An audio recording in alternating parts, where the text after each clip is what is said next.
हमारे इस चैनल मैथिली गंगा को लाल बटन दबाकर सब्सक्राइब करें व घंटी के निशान का बटन दबाएं ताकि सभी नए वीडियो आप तक तुरंत पहुंचे बिल्कुल मुफ्त।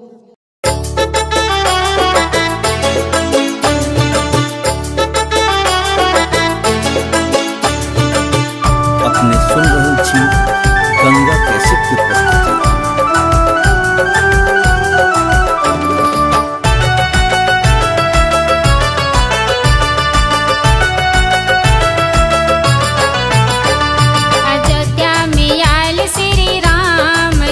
सखी देखने को अयोध्या में आयल श्री राम, चलो सखी देखने को। कौने रंग राम कौने रंग लक्ष्मण, कौने रंग राम कौने रंग लक्ष्मण, कौने रंग राम कौने रंग लक्ष्मण, कौने रंग राम कौने रंग लक्ष्मण, कौने रंग सिया सुकुमार, चलो सखी देखने को। अयोध्या में आयल श्री राम, चलो सखी देखने को।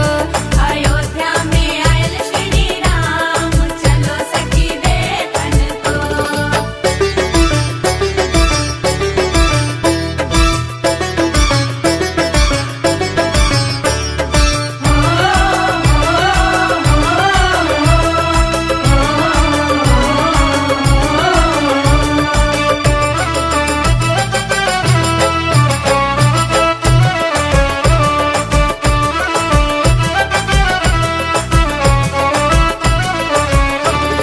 सौले रंग राम गौरे रंग लक्ष्मण, सौले रंग राम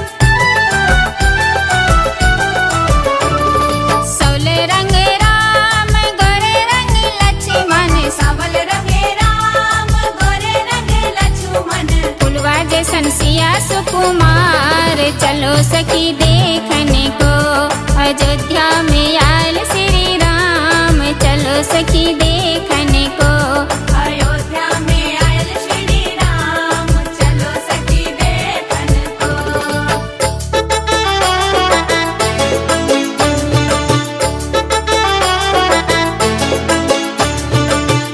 अपने सुन रहे छी गंगा कैसेट की प्रस्तुति।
सखी देखने को।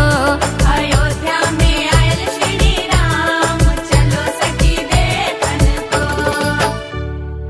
हमारे इस चैनल मैथिली गंगा को लाल बटन दबाकर सब्सक्राइब करें व घंटी के निशान का बटन दबाएं ताकि सभी नए वीडियो आप तक तुरंत पहुंचे बिल्कुल मुफ्त।